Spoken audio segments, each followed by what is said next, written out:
this is the question. A train 200 meter long took 12 seconds to pass a 90 meter long tunnel. तो train की अपनी length कितने की है, 210 मीटर की है, और 90 मीटर का क्या है, टनल है. तो ट्रेन का जो इंजन रहता है वो जैसे स्टार्ट करेगा टनल को, और जब तक टनल का जो ट्रेन है उसकी लास्ट बोगी टनल के एंड तक नहीं आ जाती, तब तक ये डिस्टेंस हम लोग को एग्जिट नहीं करनी, मतलब हम लोग इसको छोड़ नहीं सकते. मतलब हमको 90 मीटर में 210 ऐड ही करना पड़ेगा. तो 300 मीटर की डिस्टेंस टोटल हो जाएगी जो ट्रेन कवर कर रही है. And how much time the train is taking, it is taking 12 seconds time.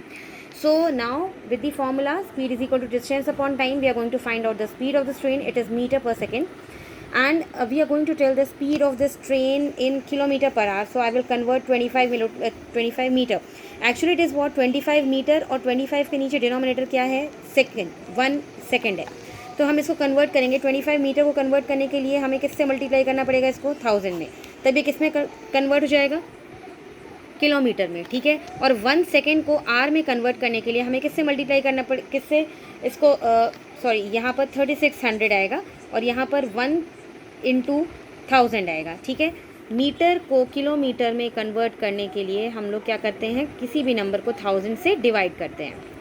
Metre, ठीक है, छोटा यूनिट है, छोटे को बड़े में कन्वर्ट करने के लिए हम लोग 1000 से डिवाइड करते हैं. वैसे ही सेकंड छोटी यूनिट है, इसको हमको आर में कन्वर्ट करना है, तो हम लोग उसको डिवाइड करेंगे. तो इसका डिवीजन का जो वैल्यू है वो कहाँ चला जाएगा, 3600 ऊपर चला जाएगा.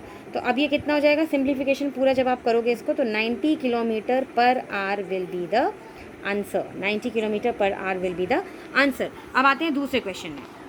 यहाँ पर देखिए, a train 270 metre long is running at 80 kilometre per hour. तो ट्रेन की स्पीड यहाँ पर दी हुई है 80 किलोमीटर पर आवर. आप जब इसको ऐसे फ्रैक्शन फॉर्म में लिखोगे तो आपको समझ में आ जाएगा कि इसकी स्पीड कितनी है. 80 किलोमीटर डिस्टेंस ट्रैवल कर रही है ट्रेन एक घंटे में, एक आवर में 80 किलोमीटर की डिस्टेंस ट्रेन ट्रैवल कर रही है. तो हम इसको तुरंत किस में कन्वर्ट करते हैं, मीटर पर सेकेंड में. तो किलोमीटर को मीटर में कन्वर्ट करने के लिए हम क्या करते हैं, यूज़ 1000, और सेकेंड आर को कन्वर्ट करने के लिए सेकेंड में तो हम क्या मल्टीप्लिकेशन करते हैं 3600 का. ठीक है. तो ये कितना आ जाएगा, इसका वैल्यू कितना आ जाएगा, इट विल बी 200/9 मीटर पर सेकेंड. जब आप इसको फ्रैक्शन फॉर्म में लिखना सीखोगे तो आप इसको कन्वर्जन भी करना सीख जाओगे कि वो 80 को हमको किस में कन्वर्ट करना है, मीटर में, और 1 आप किस में कन्वर्ट करना है, सेकेंड्स में.